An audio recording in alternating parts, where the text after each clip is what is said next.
All right, guys. Good morning. Hi, Tony Shaffer. Great to have you with Hello, us. hello, Jim. Hello, Joe. Great to be back with you. It's been a while, but it seems like no time has passed at all because all the Yeah, evil is still around us. So there you Isn't yeah, that something? And it's percolating back up to the surface, go. It and is that's why we wanted to call you and ask you because you certainly are an expert on a lot of on this evil. back, yeah, on maybe in the your past. background noise. Yeah, yeah. If what came out recently is some more information on Bill Barr, where we're seeing he's just totally dropped the ball, and especially all this effort with Twitter that's Yeah. been unveiled. And this all happening under Bill Barr. He's got people flying out to L.A. or up to San Francisco, I guess Silicon Valley, once a week to meet with big tech and go cover the censorship of sites like ours. And Right. so. Right, and Joe, it even goes beyond that. They actually, of course, and Tony would know this. They have people who were stationed out there and who were assigned the district, and that would have been the Elvis Chan, who we've heard about so much in the past couple of weeks, Tony. Right. And he was based in the San Francisco area, so his district would include Facebook, Twitter, I believe Google might be there, and I know that the Washington district, which would be Microsoft, probably would be somebody else. But this Chan was involved in an awful lot of this censoring by the FBI. His name has popped up a lot, and as Joe knows, with the Missouri and Louisiana case against the government, he was one of the first people that we have interviewed. And what we have found since they've released a lot of these Twitter files is the fact that maybe Elvis Chan was not so open and honest with us during his deposition, because we're seeing a lot more come out on Elvis Chan. And one other thing on Elvis Chan, it is just outrageous that the FBI would put out a statement this week then saying that they have done nothing wrong, okay, I know. with all the reams of evidence that we've seen. Yeah. Well, on that point, let me. I don't know if the audience knows. You guys had me come out and do a talk in St. Louis. God, time flies. Was it 2 years ago? 3 years ago? It was right before the pandemic, I think. Maybe Yeah. 2019. Man, Yeah. time flies. So my premise was we are in the midst of a permanent coup, and I don't think anybody believed me. It's like no. Simply because the Russia collusion narrative was disbanded. I think the intent is to create conditions for the government and the Democrat Party to essentially intermesh themselves to create conditions for a permanent coup.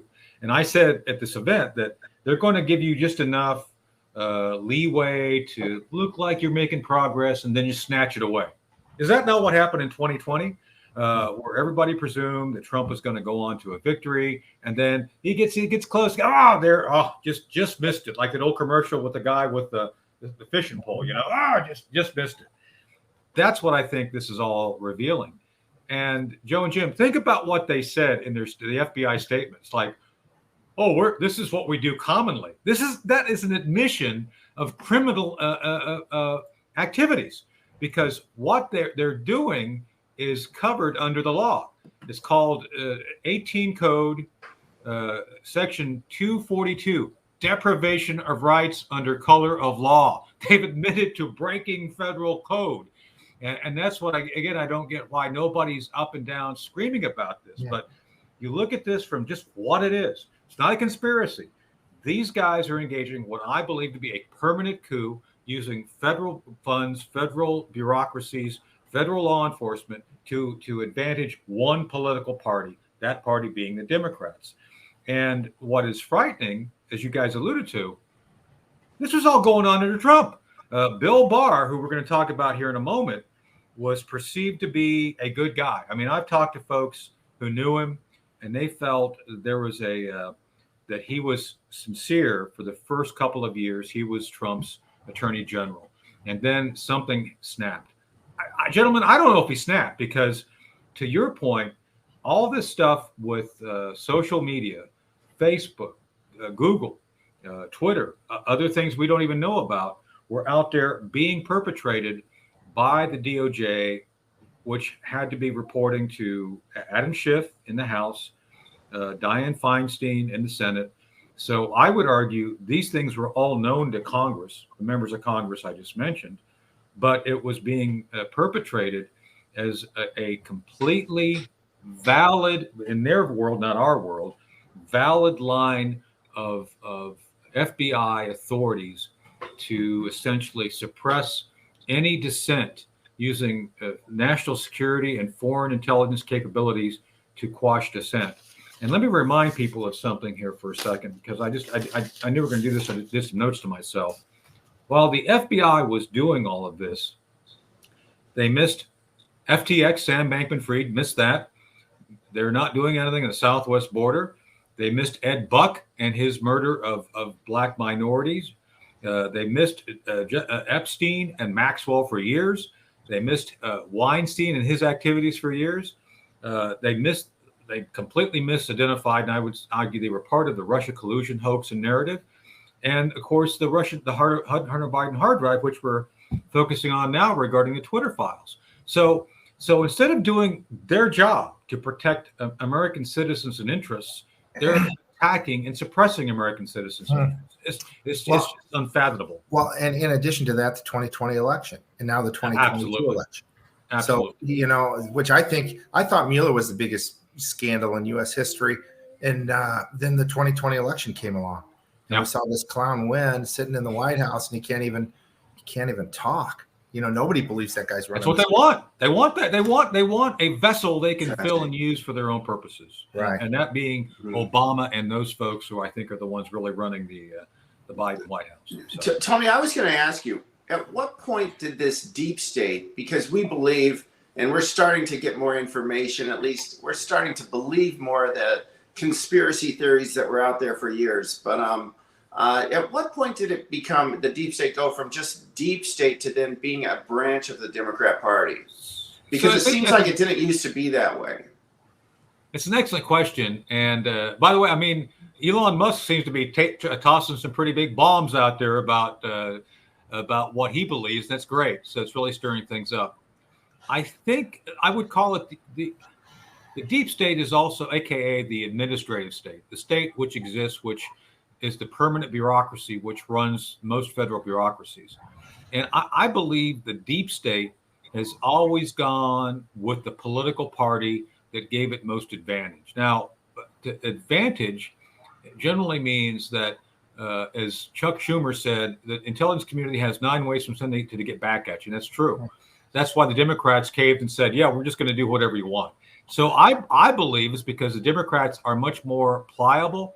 They have less ethics, and they just don't care. So I would argue those who are ethically deficient, who really don't care about the rule of law, who don't care about following the Constitution, are the best allies of the administrative state. So I would say that's why there's been a natural and sustained partnership with the Democrats. Part 2 of that is, Jim, in the 90s, the Clintons recognized this and made huge investments in personnel. That is to say, they stuck people like Lois Lerner in at the lower level of bureaucracies and let them work their way up. Jim Comey, another guy. These folks were always partisans first, federal bureaucrats second, using their positions of authority to benefit the political party which put them in play. So many of us, I'd like to believe myself to be an independent kind of free radical. I've been an annoyance to my leadership over the years because I just, want to do what I think is best, which is annoys the hell out of them. But I think it's the right. You should always be driven by the constitutional principles that relate to your oath of office. Those who don't agree with that, obviously, I think take the easy way out and will work together with the deep state. So I think that's why you have this growing, the obvious nature of the existence of the deep state and their allies and supporters in the Democrat Party. Yeah. I was going to follow up on that. And that is, today, though, we see the deep state and the Democrats driving America into the ditch. I think we're in a serious situation. The borders, I mean, my God, we're going to see 5 million people or more this year. 18 to 20,000 illegals cross the border a day. We get complete lies out of the administration. We have our foreign policy in shambles. We have no energy I'm going to post up something this afternoon about how with this coldest winter on record for 20 or 30 years, several of these states are in a energy crunch right now. Right. The consumers are paying, 3 or 4 times the amount they used to pay, and so at what point, or do they just not care? They must see the seriousness of the situation, and why would they continue to drive America into the ditch like they're doing? So I want to answer that and give full credit to Jerome Corsi. Jerome Corsi, I spent some time with him Sunday, and Jerome Corsi basically, we asked a similar question, and he said, well, a similar set of circumstance existed before 1776. Basically, the American people were being essentially disadvantaged by the British monarchy. Just leave it at that. But all those things that the British monarchy were doing were having economic impacts. And Jerome said, using that as a base point or parallel, it took about 25% of the population to finally say enough's enough, and then 40% to take action. Basically, as we all know, there were loyalists who did not want to leave Britain. So he thinks when 40% of the population is awoken, not woke, but they awaken to the reality we have, that's when things are going to change. And it's going to be devastating, because at that point in time, Jerome believes that we're going to have the economy completely crashed and things in shambles. And so that's where a lot of folks are worried, and I'm worried. And that's where I think everybody has to prepare individually for some level of sustainment should the economy crash. But I think it's going to take 40% of the people to show up and wake up to what's going on. And unfortunately, I think it's going to take an economic disaster, such as a full-blown recession or depression, which unfortunately I think is a pretty good chance it's going to come next year because of all the pressures on food supply, on energy, and on the actual social system, as you talked about regarding folks coming across the southwest border. It's not sustainable, and it's all going to crash, and it's going to crash. I predict within a 30-day period, it's going to start small and go big, and by the end of the month, we're all going to be wondering what happened. Those of us who are studying this right now understand what's happened, but that 40% has to get there before they're going to take action. Yeah, I believe Steve Corsi on Bannon's War Room has been saying this for a while. He says we're in a recession now. Depression's coming. I think we are. 7% per month. Who can sustain that? I mean, everybody's struggling. I've watched bills here where I live in North Carolina, a relatively remote area, and I've seen bills double in the last year. So I pay as much in a mortgage as my son pays for an apartment in D.C. It's a small place. So I can only imagine what it's like in New York, L.A., for all these other folks who are getting less money than I do, and yet having to face far more expenses than I do. Yeah, and how do these people pay for things that are coming? I don't know how. Yeah, I don't know how.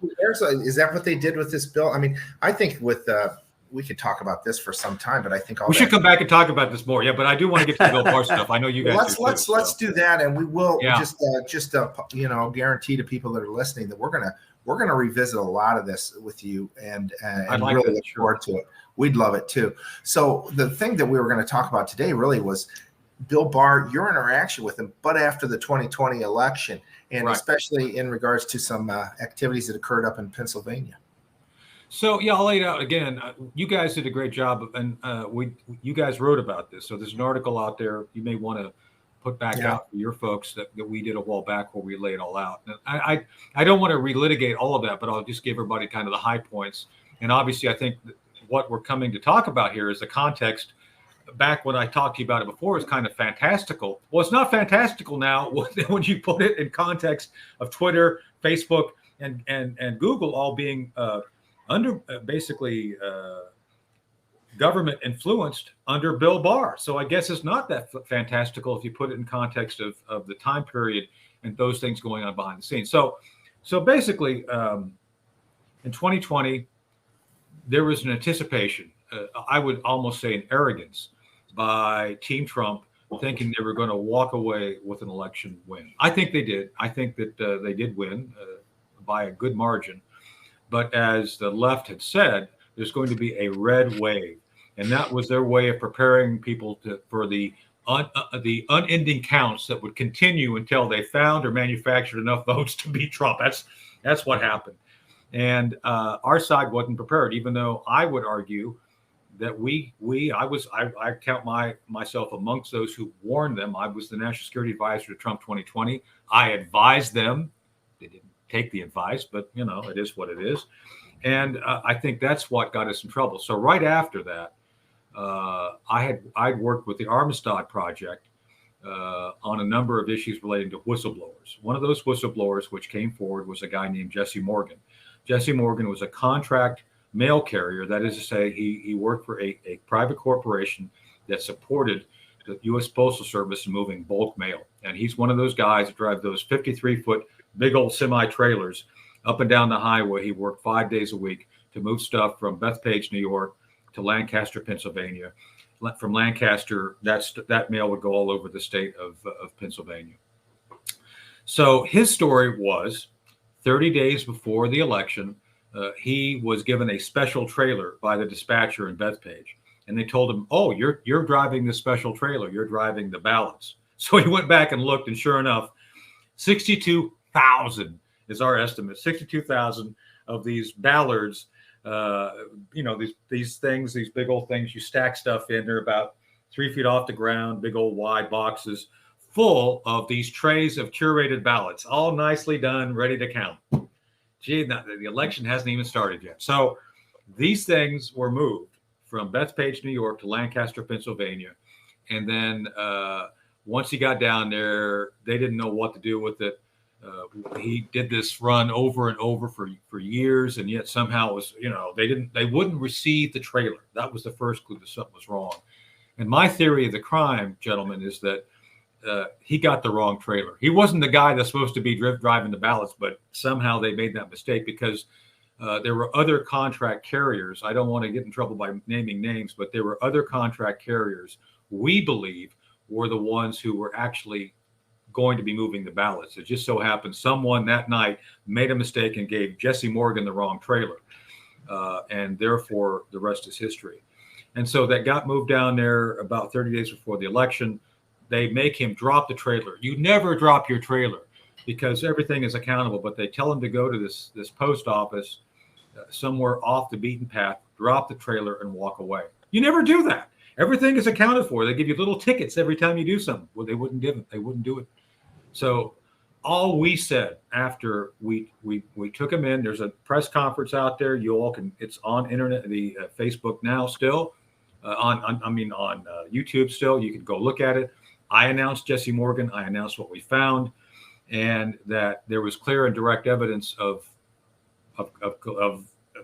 election fraud. I mean, fraud, big time fraud, ballot fraud, whatever you want to call it. It's fraud. And during that period, once we had assessed this, and now, this is about 30 days after the election. This is now in late November, early December. We're doing the investigation. I go to ask Ed Meese, former Attorney General, friend and mentor, to allow me. I basically asked for a meeting with Bill Barr. Reason being is I feel after my investigation, being a counterintelligence special agent, an intelligence operative, senior intelligence operative, and a member of law enforcement. I was a member of law enforcement in Virginia then. I still am now. Based on those elements of my experience, I felt that the Jesse Morgan issue was real, that he really did see what he said. We did a red team with former members of the Postal Service just to kind of run through and to see if the concept was realistic. It was. So it was time to take that to Bill Barr, because this is an example that Barr can use to say, oh, there really is fraud. So I do the summary, one-page summary. Ed Meese sends it in. Ed calls Bill and says, hey, I'm a former Attorney General. I'm vouching for Shaffer. You need to talk to him. Ed Meese calls me back and says, Tony, I just talked to Bill Barr. He's going to meet with you. Talk to this guy and on his staff. Give him a few minutes and give him a call back, and you guys can arrange a meeting. Well, gentlemen, not 10 minutes go by, and I get a call from a 202 number. And just full disclosure, I've given you guys a MFR. You guys can refer to that as part of your reporting on this eventually. It's Bill Barr. He says, hey, Tony, it's Bill Barr. What's going on? Okay. Well, Mr. Attorney General, I walked through the summary I just laid out to you guys, and he says, you need to stop. You're interfering with my investigation. It's like, excuse me? Mr. Shaffer, you have to, he says, Tony, it was soft and it got hard. Tony, you have to understand, we're looking for Mr. Morgan. You need to turn him over to us. Like, yeah, no, I'm not going to do that. What do you mean you're not going to do that? I'm not going to do that because he's a whistleblower and he's seeking whistleblower protections. No, Mr. Shaffer, you are not going to do that. He is not a whistleblower. You will turn him over to Washington field office at 2:00 today to the FBI. You will turn him over. It's like, no, I will not. The FBI has a record of not doing its job. I know you can't miss the Russia collusion narrative. I'm sure he didn't appreciate my snarkiness on that. But I said I have a team I recommend of federal agents who have volunteered to help out. I don't want to bring up who they are. I don't want to get in trouble. But we had a team of U.S. Marshals ready to jump in who were legally and law enforcement qualified to do what we're talking about, but not tainted by the FBI. He refused. Barr said, no, absolutely not. We're not going to do that. You are now interfering with my investigation. You will stop your investigation, and you will turn over Mr. Morgan today at 2:00. And after 20 minutes of basically him yelling at me, I said, I will not comply. I will not comply. I'm going to seek whistleblower protection for Mr. Morgan. That's it. And that's how the call ended, with Barr saying, you will turn him over, and me saying, I will not. Within 10 minutes of that phone call, I was called by my boss and fired. I was removed from the project. I was told to get my stuff and leave.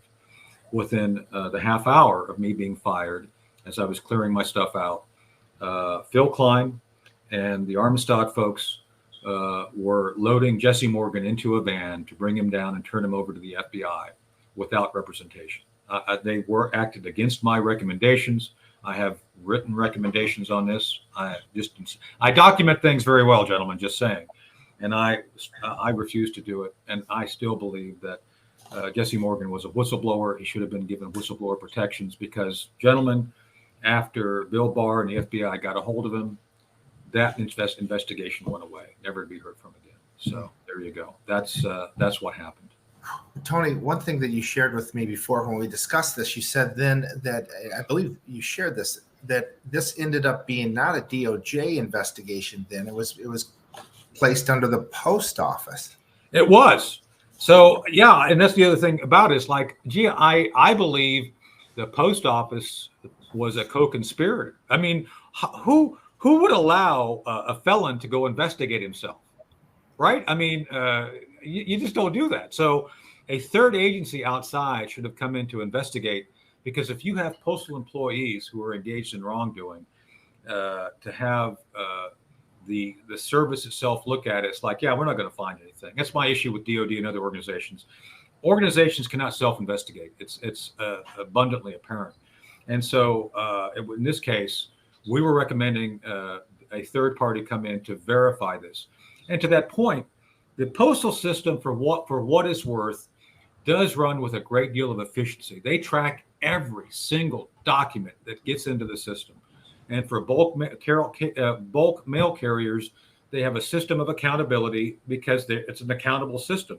So every time you take and move a truckload of mail, there is a piece of paper, an item in the computer generated. These things are tracked and monitored and amalgamated. So we said that what Jesse Morgan claimed could be verified in probably about an hour or less based on the automated systems that track people. And that's it. That's what we were saying. And yeah, we were recommending a third party, U.S. Marshals, come in to do the actual investigation as an independent but qualified DOJ entity that could do it. And obviously that was denied. So, Tony, you mentioned that Bill Barr said that he had an investigation going, that he was looking into this matter. Right. Have you ever found out anything of No. an investigation? No. Of course not. Yeah, and we've seen this in some other states as well. So to that point, no, there was no. He said that. And by the way, another little point here. I've asked a number of folks, Ken Cuccinelli, Ed Meese.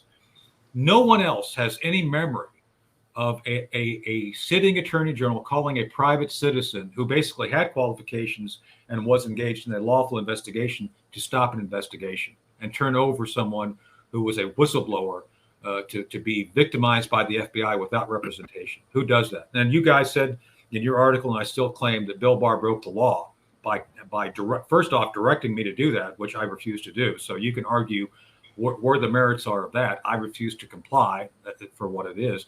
And then for Jesse Morgan being forced to go into an FBI interrogation without representation. Just not a good idea ever. Just saying. Well, this was no one has ever heard of an attorney general calling a private citizen by doing this before, ever. And as far as Jesse Morgan, what happened with him? He just disappeared, I don't know. Right? I have no idea. I He was threatened, I thought I heard. I think he was threatened. I think I heard he changed his number and he kind of went away. And I don't know what that means. I think people should be looking into this.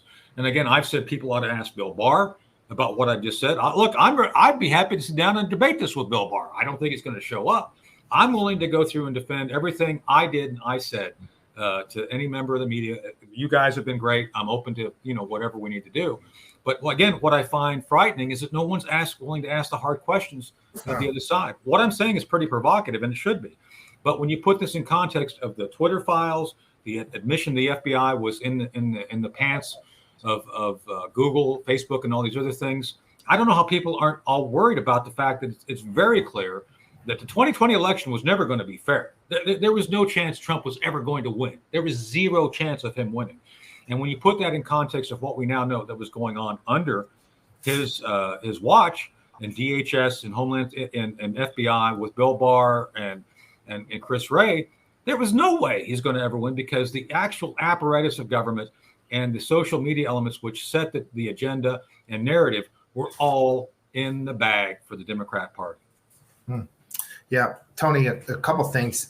One, I commend you for standing up to Bill Barr and doing the right thing, because this has been their tactic as well. We just saw. Well, he got me fired, so I don't know how successful I was, but that's true. But we're seeing it in Arizona, where where the Secretary of State or whatever is saying, "Hey, you better certify your results, or we're going to come in and charge you with felonies." And unfortunately, we don't have a DOJ right now that's going to enforce the law.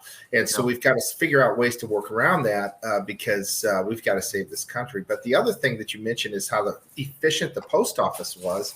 And I thought that Rudy, when he gave his presentation in Pennsylvania, a month later or whatever, where he's laying out all this evidence of massive fraud. I mean, the election should have ended when they didn't let people into the Philadelphia Center to see what was going on. I mean, when that happened, it was over from my professional auditing experience. Right. If I can't see what's going on, then we're done. We're done here. And that's what should have happened. But then all this stuff went on after that point in time. And the thing is, I thought they brought up that they said that there was more ballots that were counted than the post office had registered through exactly exactly. And again, that's something that should have been looked at, because the state of Pennsylvania sent out a certain number of ballots. That's fact. And then a different number comes back. It's like, we sent out 540,000, but we got back 680. It's like, okay. I'm not a mathematical genius, I barely passed high school algebra, but I'm pretty sure that number doesn't add. and I'm just saying that that's something else you should have been looked into. But yes, Rudy said that. I believe that to be fact. And again, it supports my contention that you had all these ballots coming in from out of state, being curated and prepared. I think there was a mass operation in New York, somewhere in the state, to basically bulk manufacture these things and then have them ready to count. And basically, the Democrats are pretty wise about it. I don't think they wanted to expose any more than they had to. That is to say, once they got these things done, they put them in trucks. And if you watch, to your point, they had to basically shut people out of the counting centers and then shove these things in there quietly. And they shoved it in there to the level necessary to win. That's why they had to keep the counting going. That's why the Florida model of elections need to be the model that all the states adapt, because there's no room for this. You shut it down the night of the election. Nobody counts and counts and counts. And that's what they count on in all these places. And that's exactly what they did in Pennsylvania. I guess the other thing, too, is how do we find these facilities wherever they're manufacturing these ballots? I don't want to give your audience too much away, but we've talked about how to do that. And it's something along the lines of what Veritas does with a lot more sophistication. And that's something that needs to be done, because gentlemen, until we do something to start figuring out how they do this, we can't prove it. And if we can't prove it, we can't stop it. And this is one of the things we have to get ahead of if we're going to win in 20. And I say we, the we being in this case, those who basically want to save the republic, with your Democrat or Republican. I mean, people like Tulsi and others have recognized how dangerous the Democrats have become. So I would say any American who is interested in preserving our way of life in the republic, that's the focus. And those are those folks, we folks need to be the ones trying to figure out how they're doing it, because they are doing it. And we got to figure out how to get the details of what they're doing. Hey, man, Tony, I know you have another appointment. I do. I got to go. We'd like to continue this discussion though, Please. in the New Year. So thank you for your time. Merry Christmas. Well, Jim and Drill, thank you. No, you guys have been great. You've always had me out. I would hopefully we can do another talk where I can do part 2 of the permanent coup, since it turns out apparently I was right. Oh yeah, right. Oh, yeah, that'll be great. Really look forward to that. Merry Christmas, Happy New Year. Well, Merry Christmas to both of you, and thank you for your courage as well. It's been a good experience working with you folks, and I hope we can continue and do more in the new year. So thank you. Yep. All right. Thanks, Tony.